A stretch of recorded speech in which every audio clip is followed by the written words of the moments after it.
¿Qué tal? ¿Cómo están amigos y amigas de esta comunidad? Como siempre un gusto, como siempre un placer que nos acompañen. Dictadura, estamos en una dictadura. ¿Cómo entendemos la dictadura? ¿Para dónde va esta dictadura?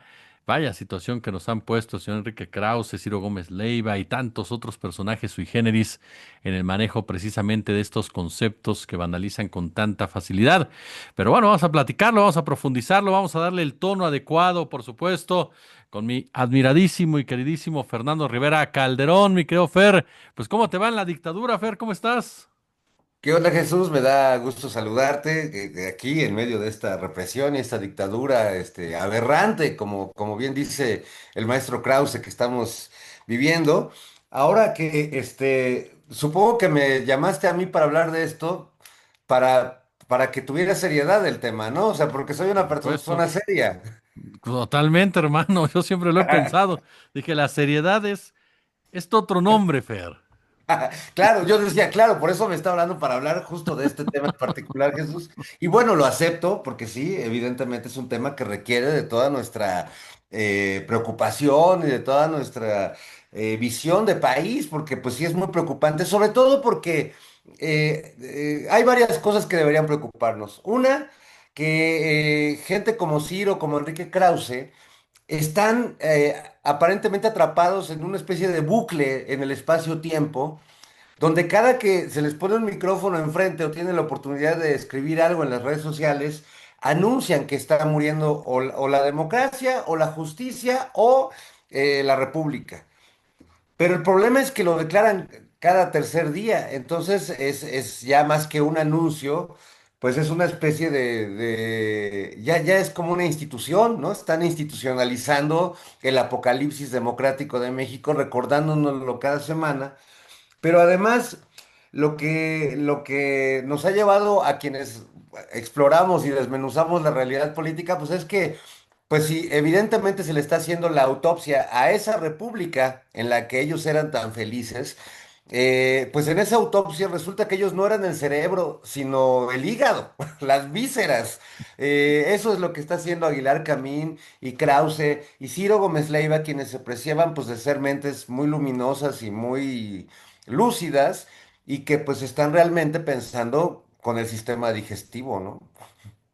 Oye, ese punto que tocas ahorita, Fer, fue toda una época. Tú y yo lo vivimos, ya no estamos tan chavalos como de repente parecemos.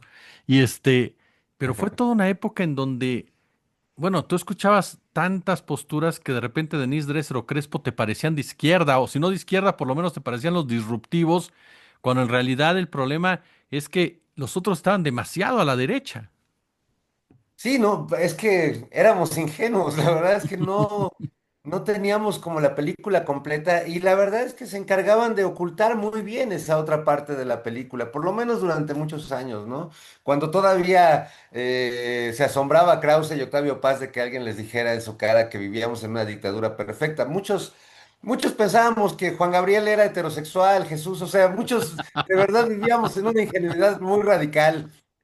Pero no era una ingenuidad espontánea, es decir, era un estado que propiciaba que la gente en general no se enterara mucho de las cosas que pasaban, o por ejemplo, que pensáramos que quienes hacían la revista Vuelta o Nexos eran un éxito editorial cuando en realidad el Estado les compraba los ejemplares de sus revistas, ¿no? O que había personajes que navegaban en el mundo de la cultura o del pensamiento de los que se llamaban los intelectuales orgánicos o los que se les llama así más bien, navegaban con una bandera de un éxito que en realidad nunca tuvieron. O sea, que en realidad ni eran tan leídos, ni sus artículos eran tan influyentes como ellos pensaban, y que pues en realidad, como lo hacen hasta hoy en día, pues nomás se daban coba entre ellos y se aplaudían entre ellos. Y pues hoy ya vistos en la dimensión del país y de la diversidad que somos en este 2025, pues la verdad es que se ven como una minoría muy, pues muy triste, ¿no? Muy patética, ¿no? Pidiendo apapachos cuando han exhibido, pues que ellos tampoco son capaces de ofrecerlos a nadie, ¿no? Sí, todo lo contrario, siempre terminan ofendiéndolo a uno. Oye, Mira, mira, don Sergio Aguayo, perdón, nada más para poner el paréntesis, otro hombre que se presume de izquierda, ujú. primero aceptó título nobiliario, ¿no? Y luego ya cuando le dijeron que no, bueno, casi casi se pone a mentarle la madre a Sí. todo el mundo y a mostrar, pues el verdadero ser que llevan todos ellos dentro, ¿no? Que son mucho resentimiento, mucho enojo. Y le quieren cobrar a la 4T, a López Obrador o a la presidenta Sheinbaum lo que la vida no les dio, Jesús, porque la verdad, esos resentimientos que se cargan esos personajes no vienen nada más de la política o de un mal desempeño de algún gobernante, ¿no? Eso ya es un tema para Sigmund Freud. Oye, pesa mucho ese racismo, o sea, ese repudio que tienen hacia lo que significa lo popular. Es decir, porque de repente tú escuchas muchas de esas críticas, ahorita que mencionabas a Aguayo, y de repente escuchas a Crespo, y de repente escuchas a estos personajes, y te acuerdas incluso de políticos, el caso de Lorenzo Córdoba, de funcionarios como Lorenzo Córdoba, o políticos también como Ricardo Anaya, haciendo referencias particularmente a que lo popular es despreciable, o que el pueblo es ignorante, o que es una especie de población dominada, ¿no? Entonces, ¿qué tanto hay ese clasismo, ese racismo ya clavado desde este tipo de personajes, oye?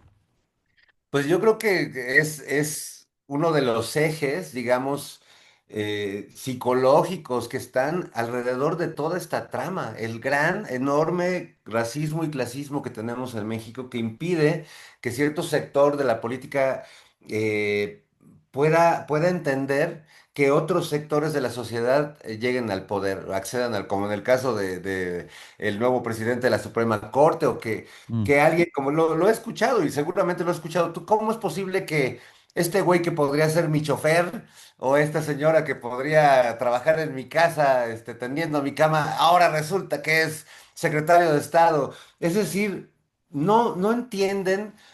Es triste porque es una visión del país que está metida en una burbuja de cristal, literalmente. Es una visión como de caballo en el hipódromo, así sesgada totalmente, donde su falta de conocimiento de lo que es México, de la diversidad, de la pluralidad que es este país, de la que a veces nos rebasa, incluso a quienes tratamos de entenderla o de estudiarla, simplemente lo que sucede en nuestras fronteras, lo que sucede, es una, es un universo, este país, y esa es su riqueza, esa es su belleza, y esa es también parte de la enorme dificultad que es vivir en él y gobernarlo, etcétera. Pero lo que demuestran ellos en sus comentarios es que no conocen ese país. Conocen un país que es su cuadra, sus amigos, su círculo de personajes con los que trabajan, que sus mecenas, ¿no? Que los empresarios que les promueven, los gobernantes que aceptan sus lisonjas, pero no entienden que la otra parte del país, que la ven un poco como en la película esta de Nuevo Orden, como Michel Franco, o sea, los pobres son peligrosos, ¿no? Son sucios y pueden estar armados y nos pueden hacer daño a los güeritos, ¿no? Esa visión que es como de chiste, pero de verdad lo piensan y le tienen miedo a ese sector de la gente. Hay un meme por ahí de que llega un chavo a ver su cita de Tinder y el chavo viene pues con unos tatuajes y como vestido en onda cumbia realentada. Y la chava lo ve y le entrega el celular, le dice, ay, toma, toma mis cosas, ¿no? Le dice, oye, no, soy el chavo que conociste en Tinder, no te vengo a saltar. Pero priva esa imagen, ese prejuicio, ahora reforzado además por Trump y por toda esta serie de personajes que pues lo único que hacen es reforzar esa idea de país pues insisto que es triste porque se han quedado solos en su discurso. Hemos visto a varios de estos columnistas, desde Asío hasta Raimundo, preguntarse o públicamente decir que no entienden por qué la gente tiene estos niveles de aprobación con la presidenta, por qué siguen votando, por qué siguen avalando este gobierno.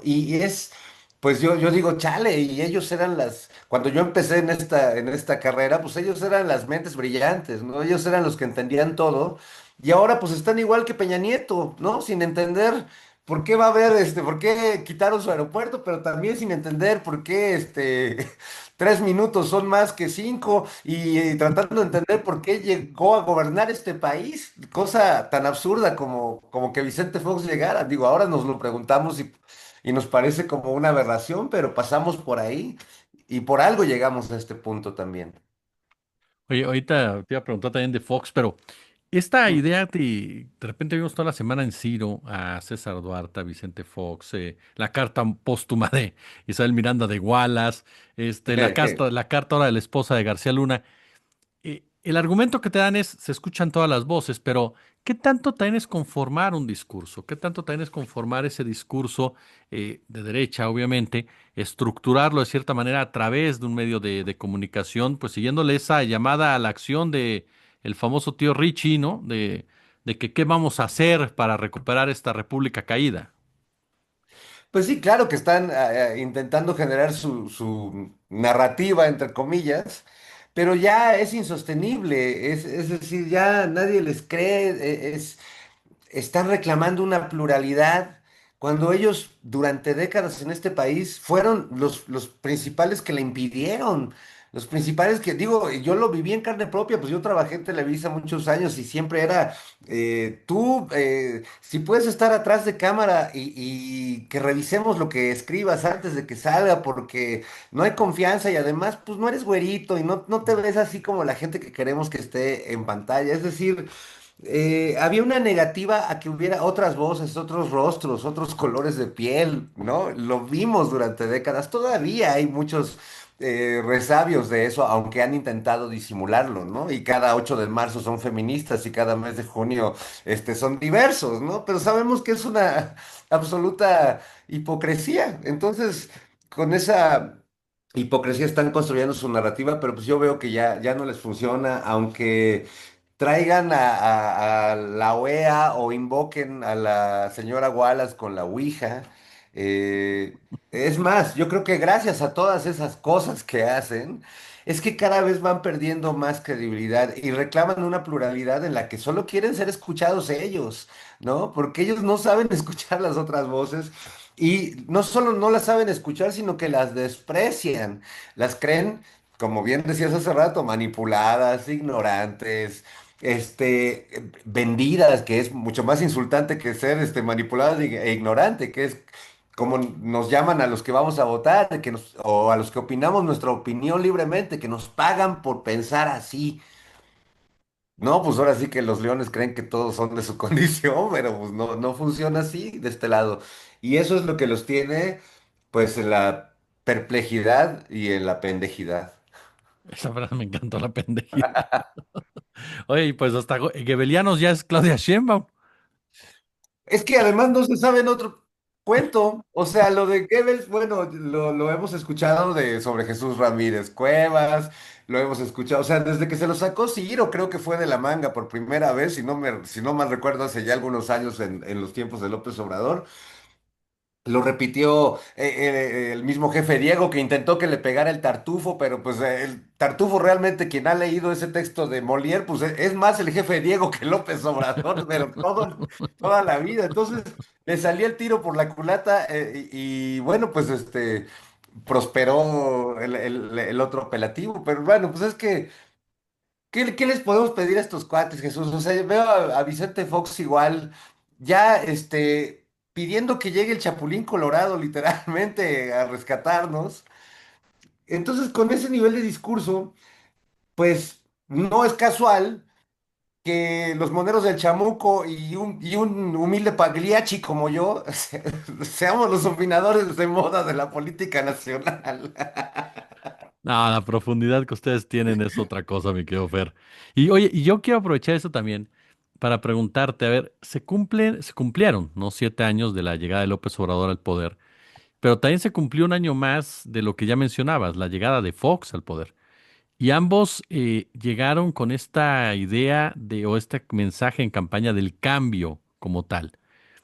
¿En dónde crees que está la historia de cada uno de ellos? O sea, cuál es la marcada diferencia en cada uno de estos dos personajes, querido? El caso de Fox, ¿no? Hablando de, pues, para muchos la primera alternancia, pero en realidad, ¿dónde estuvo la alternancia?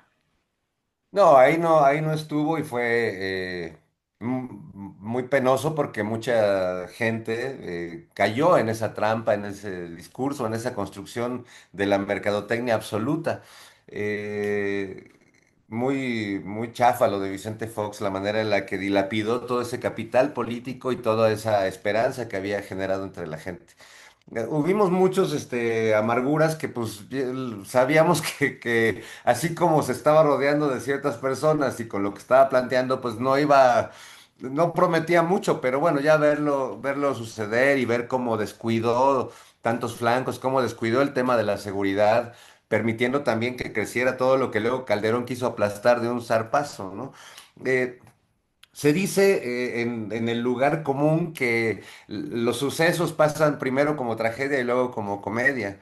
Pero en este caso, la comedia vino primero con Fox, que fue realmente un payaso y que enarboló una farsa, aunque fue una tragedia para el país. Y luego sucedió esa transición que buscábamos de un modo efectivo, contundente, revolucionario y que hasta la fecha siguen las plañideras llorando por el aeropuerto y por todo aquello que se perdió cuando logramos, según mi visión y la de millones de mexicanos, pues una especie de revolución pacífica, logrando extirpar a un régimen que ya se había convertido pues en una amalgama, como la cosa, como la película esta de terror llamada La Cosa del Otro Mundo, pues ya el PRI, el PAN y el PRD eran un verdadero monstruo que tenían apañado todos los medios de poder y todas las instituciones.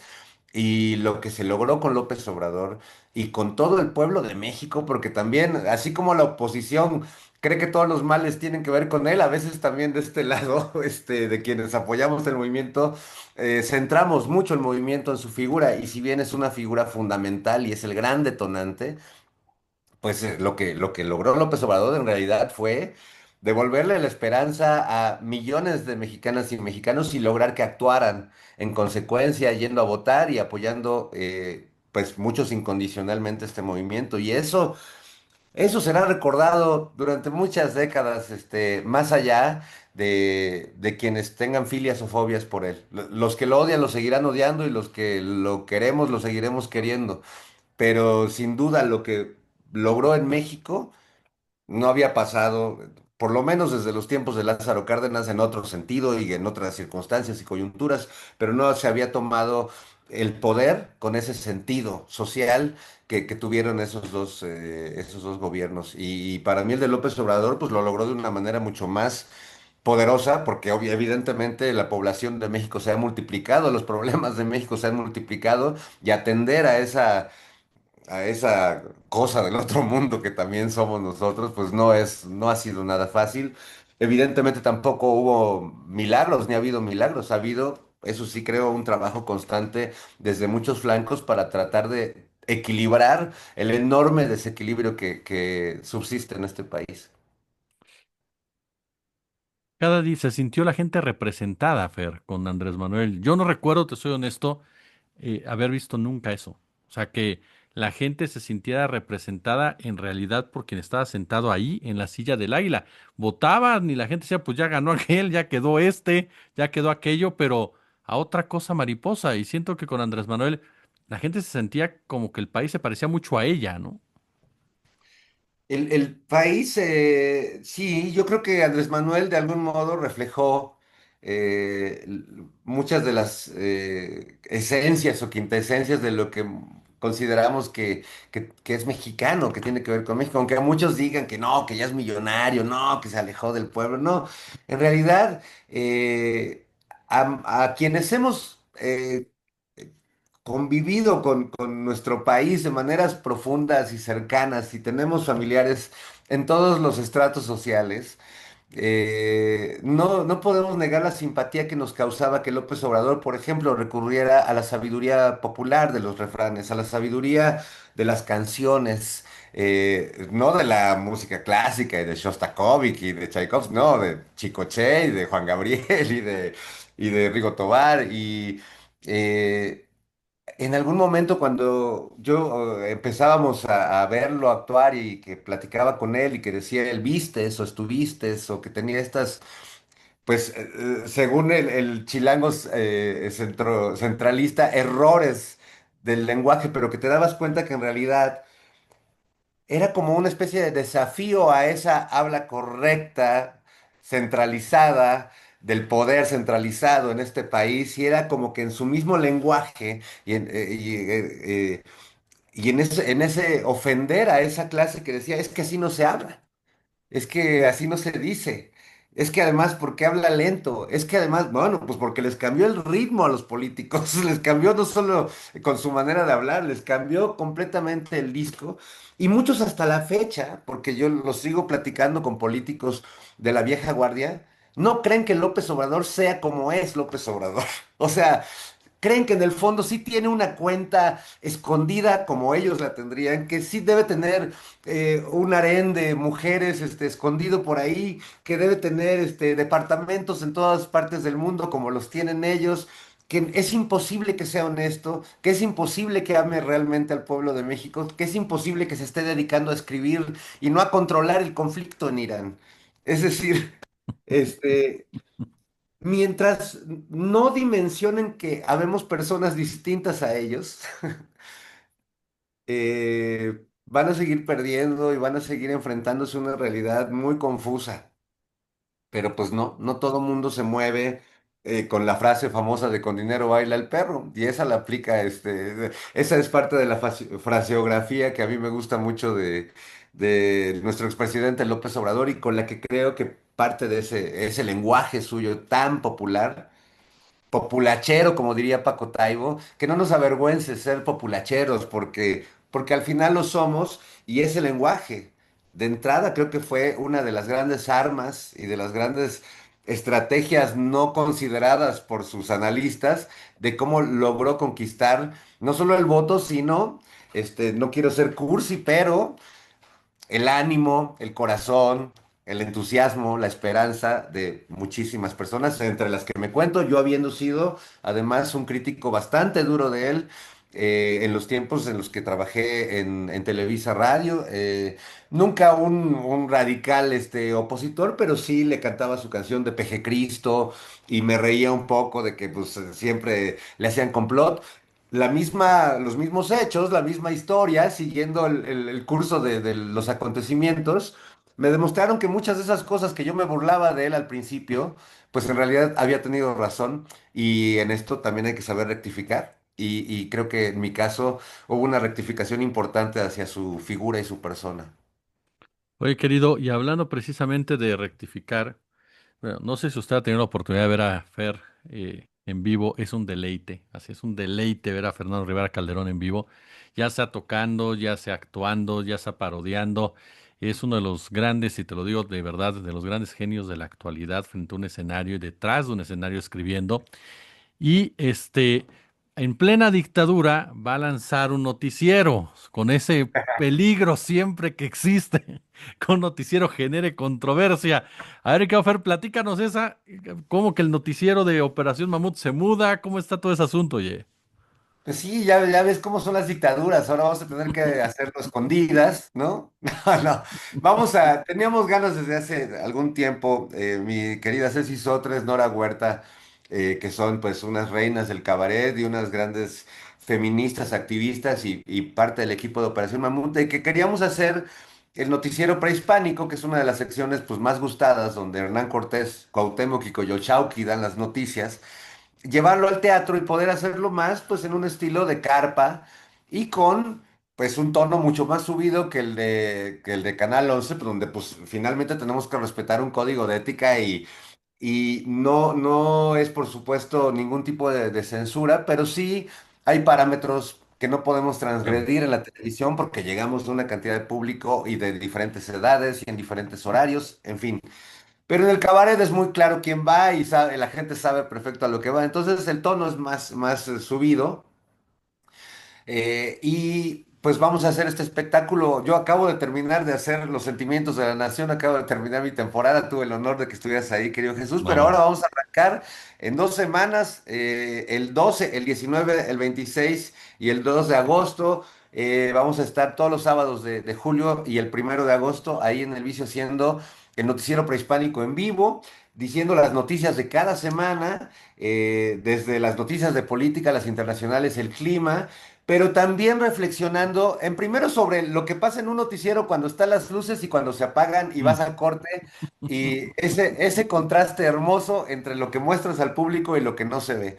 Pero también estoy escribiendo, digamos, algunas canciones y creo que el eje del show, en medio de las risas y burlarnos de todos, empezando por nosotros mismos, es hablar de la verdad en estos tiempos. Y si realmente es irrelevante, como dice don Raimundo Rivapayacho, o si tenemos que pelear por ella en estos tiempos, o si tendríamos que resignarnos y aceptar que en realidad, pues, no podemos vivir sin las mentiras y que más bien en estos tiempos, más que verdades, buscamos una mentira a modo, diseñada a nuestro gusto, a nuestras necesidades y donde no tengamos que escuchar a estos chairos horribles que nos caen gordos o al revés. Es decir, perfilar tu información para que en vez de pues de tener esa antigua sensación de tener una visión de lo que pasa en tu país y en el mundo cuando te informabas, pues ahora te informas como si te masturbaras, porque en realidad solo ves lo que tú quieres ver, solo escuchas a quien tú quieres escuchar.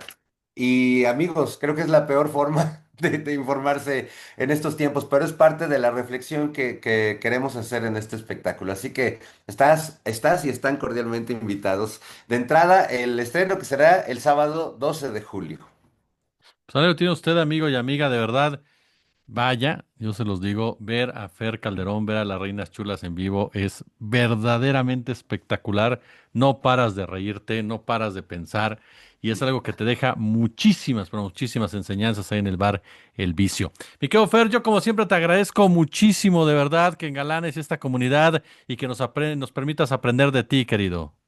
No, me encanta que me invites, ya lo sabes, es un gustazo siempre platicar contigo, tratar de entender qué diablos está pasando y también siempre darnos la oportunidad de reírnos un poco, porque también eso de tomarse demasiado en serio uno mismo, acaba uno como Aguilar Camín y no quisiera, querido Jesús, que acabes de esa forma, es muy penoso, luego anda uno pidiendo la papacho y no se ve bien en público. Querido, tienes toda la razón. Te mando un abrazo. Abrazo.